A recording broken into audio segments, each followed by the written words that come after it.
ഹേ all, ഇന്നൊരു simple night routine വ്ളോഗാണേ.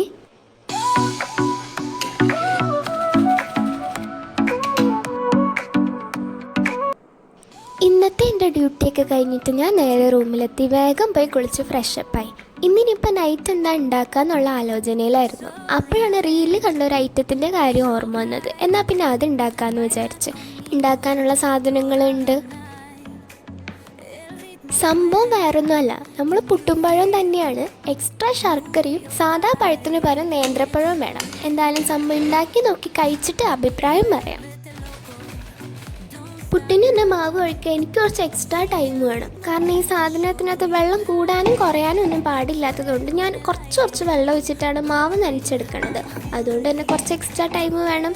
ഇപ്പോഴത്തെ ഈ ചൂടിന് ഫാനില്ലാണ്ട് കിച്ചണിൽ നിൽക്കാൻ പറ്റാത്തതുകൊണ്ട് ബാക്കി കുഴക്കിൽ ഹോളിൽ വന്നിരുന്നിട്ടായി.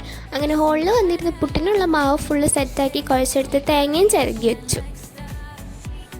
ഇനി നമുക്ക് പുട്ട് ഉണ്ടാക്കിയെടുക്കാം. ഞാൻ ചിരട്ടപ്പുട്ടാട്ടോ ഉണ്ടാക്കണത്. അങ്ങനെ ഫസ്റ്റത്തെ ലെയർ തേങ്ങ, അതിന് മേലെ നേന്ത്രപ്പഴം, അതിന് മേലെ പുട്ടുപൊടി, അതിന് മേലെ വീണ്ടും നേന്ത്രപ്പഴം, മേലെ തേങ്ങ, അങ്ങനെ ഒക്കെ ഇട്ടിട്ട് ഫുള്ള് സെറ്റാക്കി വെച്ചിട്ട് നേരെ കുക്കറിൻ്റെ മേലേക്ക് ആവി കയറ്റാൻ വെച്ചു. അങ്ങനെ നമ്മുടെ പുട്ട് ദേ ഇവിടെ റെഡിയായി വന്നിട്ടുണ്ട്. എന്തായാലും കാണാനൊക്കെ നല്ല രസമുണ്ട്. ചൂടോട് കൂടി തന്നെ ഞാൻ കഴിച്ചു. കുഴപ്പമില്ല, ഇടയ്ക്കൊരു വെറൈറ്റി ഒക്കെ വേണ്ടവർക്ക് ഉണ്ടാക്കി കഴിക്കാം, അത്രയേ ഉള്ളൂ. ഇനി എൻ്റെ നൈറ്റ് സ്കിൻ കെയർ റുട്ടീനാണ്. ഭയങ്കര വല്ല റുട്ടീനൊന്നുമില്ല. ആക്നി ട്രീറ്റ്മെൻറ്റ് ഭാഗമായിട്ട് നൈറ്റ് കിടക്കുന്നതിന് മുന്നേ ഫേസിൽ സെറം അപ്ലൈ ചെയ്യാനുണ്ട്. അങ്ങനെ അതൊക്കെ കഴിഞ്ഞിട്ട് ഞാൻ പിന്നെ പോയി കിടന്നുറങ്ങി. എൻ്റെ ഒരു ഡ്യൂട്ടിയുടെ എൻ്റെ നൈറ്റ് റൂട്ടീൻ ഇത്രയൊക്കെ ആട്ടോ.